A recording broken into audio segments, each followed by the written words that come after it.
I mean, I, Uh, I don't know. I don't know what to say. Sometimes you just get left speechless. You do. so, And that's what happened here. Juliana Pena, Yep. as I teased in the beginning of this episode, Yeah. she submits Amanda Nunes 3 minutes 26 seconds of round number 2. How's that feel to say that? Ain't that weird? It feels very weird. Juliana Pena It really submits hasn't settled. Amanda Have you Nunes. ever this is kind of a dark turn to take this, but have you have you ever had a family member that is let's say they were in hospice for a while or they were really sick and it was kind of or maybe they're really old and you just kind of knew that their time was coming Mm-hmm. and then once it came it's like it just hasn't really Yeah. registered. Right. It's kind of Amanda Nunes right now for Yeah. me. It's like you knew this day had to come, right? Yeah. How many people have truly walked away from the sport, unfazed? It's really right now. It seems like it's just Habib, I know. GSP, and maybe John Jones if you want to count him in there. There's not many cases where people walk out on their own without On top. Yeah. having to pass the torch, the Yeah. proverbial torch. So, but for it to come against Juliana Pena is just such a shock. I mean, it goes against any sort of statistical analysis that could have been made for this fight for their careers. Yeah. Would it came to the same result? Amanda Nunes is going to win this fight. I'm not saying that all of those would have came to this conclusion that Amanda Nunes would have dominated the fight. I'm sure there were some Juliana Pena truthers out there that really believed in her ability to keep this competitive. I obviously was not one of those people. I very much. What's a phrase that I could use here? I talked out of my ass. I don't know what something like that. Help me out here, Dom. Whatever. No, I'm still speechless, Noah. yeah. So my question for you, because Okay. there's going to be probably a lot of people who are feeling like us. They don't know really what they saw last night. Yeah. They're still trying to process it, or maybe there's some people who missed out on the action. Oh, I'm sorry for you. My cousin being one of them. He was texting me about it today, so I feel for you, brother. But for those people, for the people that really need something, they need okay, what did I just watch? Yeah. I just want you to try to explain to those people, what did Juliana Pena do here to get this win? What was her basically what did she go back to time and time again in order to pull out what is ultimately one of the biggest upsets in UFC history? Outside of round one, Amanda was on top, had top control. Nothing really happened. She won the round. Round two, man, Juliana was like, fuck it. I'm going all in right here. Nothing to lose, everything in the world to gain. And she just bull rushes Amanda for 3 minutes and 20 seconds. The last 6 seconds were used for the submission. And she just went at her. She made it ugly. She was willing to eat shots and I would have called you crazy if you were willing to eat shots for Amanda, but she was biting down on the mouthpiece, man. And she was rocking Amanda Nunes with her pressure and these punches, man. Juliana's got some power in those hands. She hurt Amanda early in this round, and I know Amanda got sloppy, and Noah might touch on it, but she hurt her to a point where she couldn't recover because once she had her hurt, it was like Juliana was a shark and smelled blood in the water and just kept coming and coming and coming. And all Amanda could do was throw some counter punches that would land, but Juliana did not give a shit and just wilted her. She forced Amanda Nunes to quit, wilted her under the pressure, got her down, beautiful takedown to secure the submission, but didn't even lock in the rear naked under the throat, didn't even have a neck crank, a face crank. She just literally just had grasped her hands and Amanda tapped. Juliana's pressure, the pacing was amazing. I saw someone tweet actually, So does this mean that all Valentina should have done was just come at Amanda with more pressure and pace? Come on, guys. Let's not compare anything. Apples, oranges. Julianna Pena found an opening, and once she did, she capitalized on it. And knew Julianna Pena defeated Amanda Nunes straight up too. No bullshit fluke, no one shot that just knocked her out. She won that whole second round and destroyed essentially Amanda Nunes. Doubled her up, more than doubled her up on strikes in the second round. Insane. Insanity. Am I about to double down? Am I going to double down? I had a terrible take on Friday. I'm about to double down on a terrible take here. Man, people are going to be clipping the shit out of our podcast. Out of me. Out of you. Okay, I might double down. All right, let's do it. Because I got to talk how I feel. Even though, like, a part of me is like, no, I'm not going to say it. I'm not going to say it because, I just – at the end of the day, Julianna Pena won this fight, and she did it in one-sided fashion. And, I mean, it's one of the biggest upsets of all time, and she should be very proud of that. Mm-hmm. But I'm going to have to call it how I've watched it Saturday. Amanda Nunes lost this fight. Plain and simple. She lost this fight more than Julianna Pena won this fight. That was the most uncharacteristic performance I've ever seen out of Amanda Nunes. She did not look – it wasn't just that she didn't look like the best woman fighter of all time. She didn't look like a competent fighter at all.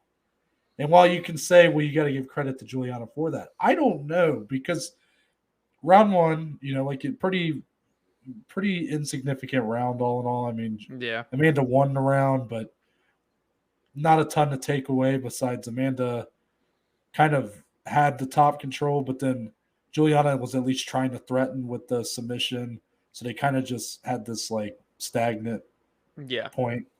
So that's kind of how that round ends. But round two starts, and Amanda is gassed already. She looks completely just out of the fight.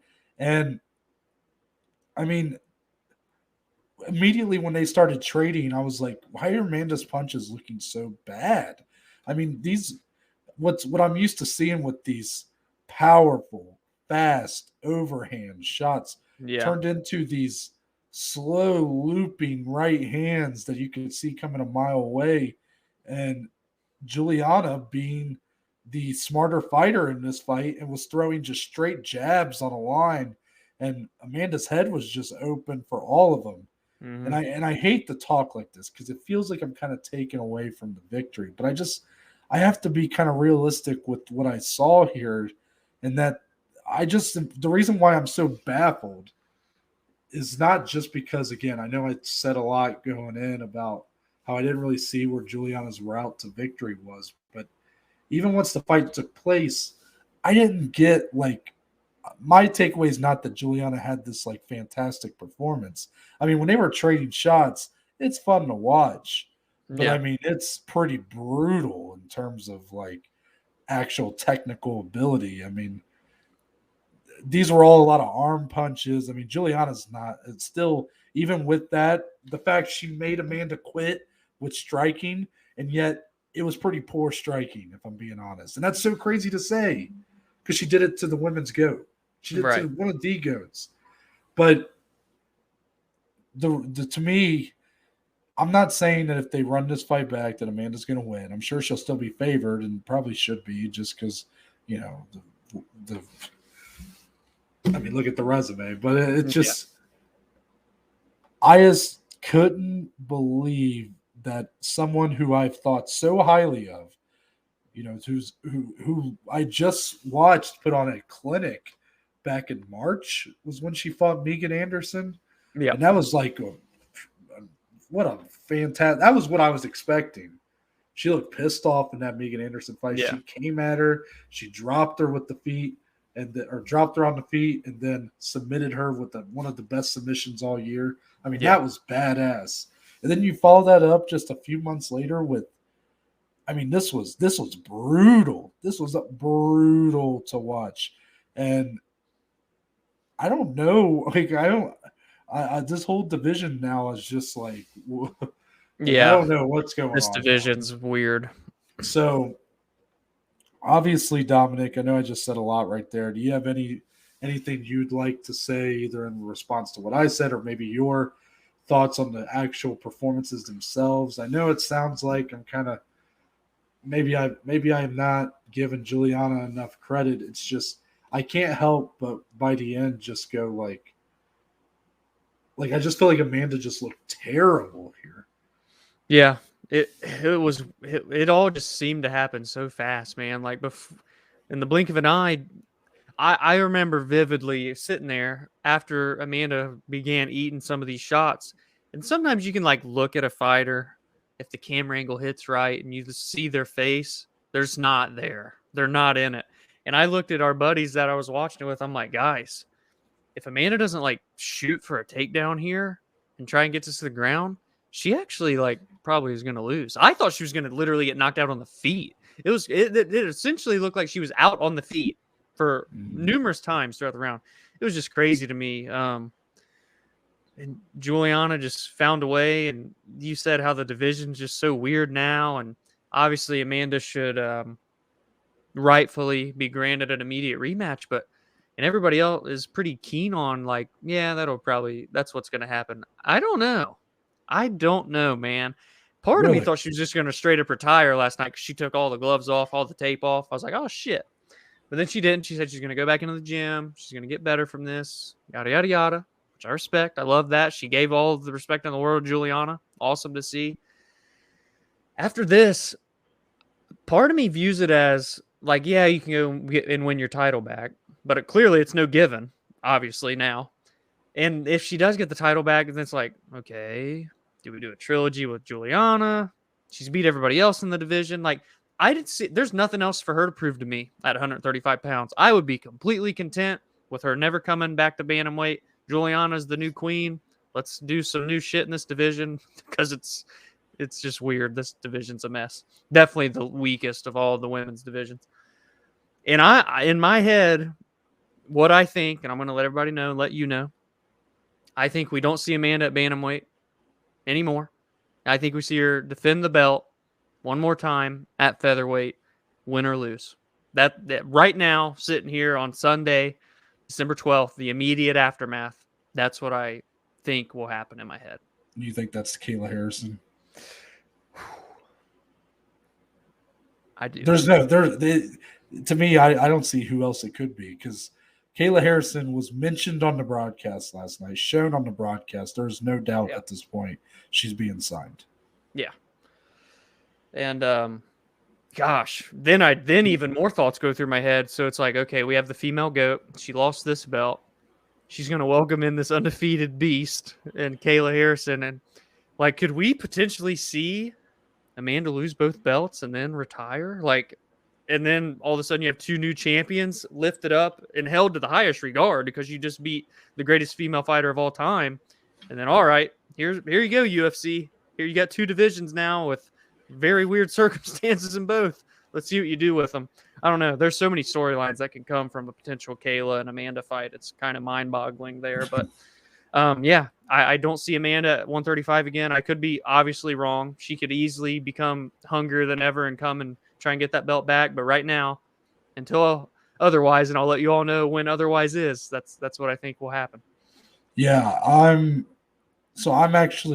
think that this rematch will happen again. I do think that's an interesting point because, again, you just heard all my thoughts. Obviously, I'm being hard on Amanda, which obviously Amanda had the hardest job in MMA. It's not winning the belt. It's the constant fucking grind of having to welcome contender after contender after contender who are all like this, the hungriest, feel like they deserve it, have worked their whole lives for this moment. Well, you've already been there. You've been on the top for a while. And the pressure for her, especially, is different because she's one of the best. It's just, yeah, it's not even that. It's just that it's like, I don't know. It's constantly having to welcome. And for someone like her who, up to this point, it felt like every opponent was just so far below her level. Yeah. And that's got to get like kind of mentally exhausting after a while, just Yeah. to constantly have to put in this work and try to keep another hungry contender off your trail. And this is something that other champions have gone through previously. I mean, Anderson Silva, GSP, these Kamaru Usman, I'm sure is going to run into this at some point. Where even if you do have these legitimate contenders that keep coming up, that's the problem. Is like it never stops. No. Like the game keeps moving.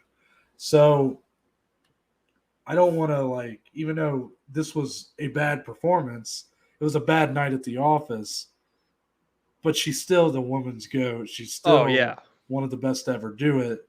It's just so shocking that there was no, at least from what I have observed, there was no real, and that's kind of how it goes.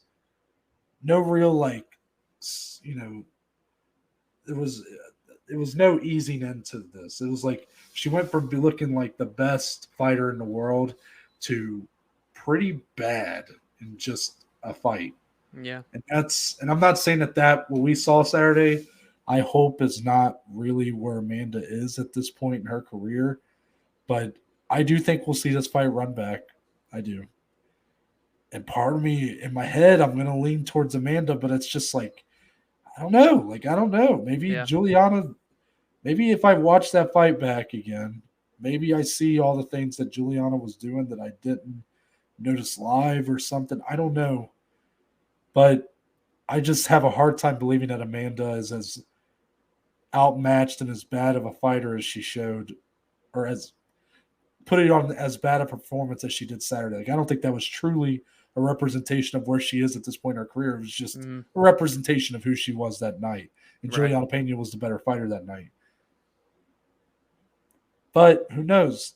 Now, where I think this does get interesting, and Dominic, you said that this is the weakest of the three women's divisions. And while that probably is the case right now, I will say if Juliana is going to be here to stay as champion, things do get kind of interesting when you look at what other matchups, because she has three potential rematches to look forward to. Yeah. You got Amanda Nunes, you got Jermaine Durandamy, Right. and you got Valentina Shevchenko.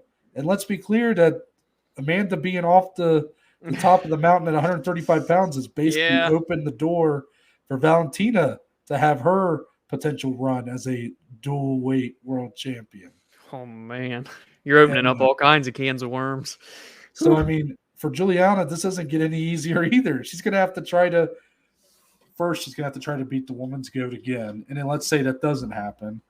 She still has the second best women's fighter of all time, and you have Jermaine Durandamy, who's probably up there, but also is someone who beat her in their last fight, submitted her when she is a natural kickboxer. Yeah. Julianna Pena has a man. She could, if she could string. I have a hard time believing it, but if she could string together some wins, Yeah. this title and make this a title reign, Dominic. I mean, what a story! Yeah. And I do want to give her the credit of. I know that she's had to battle through a lot of adversity, had to take a lot of time off in her career. She obviously had a kid at one point, so that took some time off. But then she had torn her ACL and stuff like that. Whole knee was blown out. Yeah, just crazy the amount of time she's had to take off, and to see her get to this point. I mean, despite what I said, despite how I feel right now, that it's can't take it away from her. I mean, she was the better fighter in that cage that night, and she was going up against the woman's GOAT. So we, just to finish this conversation, man, these moments like this don't happen often. I mean, literally off the top of your head, you think this one, Holly Holm knocking out Ronda Rousey, GSP beating Matt Serra. So she is in elite company and been one of the biggest upsets of combat sports history. Absolutely crazy. So my question for you is right now, and I know recency bias might play a part here, but would you say this is the biggest upset in UFC history?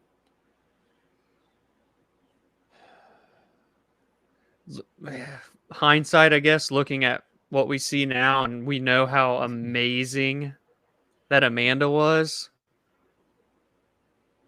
Yeah, it probably is. And I know the odds weren't as like high or as the other two that we mentioned, but Matt Serra had just won the Ultimate Fighter. He had momentum. Holly Holm was undefeated, a boxing world champion. But this one, Amanda had ran through and beaten every bantamweight and featherweight champion that's ever existed. I love that stat, by the way. Julianna, I mean, she wasn't even on a win streak. She had won 2 of her last 4. She was 2-2 in her last 4 fights. All the time off. Yes, she was a tough champion, but that was like 7-8 years ago. So yeah, all those things combined, all the factors, I'd say so. I would agree. The GSP Sarah one is like the next closest, but I think people kind of forget that even though, yes, you're right, Sarah was on a lot of momentum right then. I mean, that was GSP very early. That was his first defense of his title. Yeah, that was young. So GSP that's not the GSP who was like an all-time great. He was a guy much more risk. He kind of ran into the fire a little bit early on. That loss is kind of what made him more develop into the style of fighter he became, where he was much more risk averse as he went on. But right, man, what a night! What a sport! That's amazing.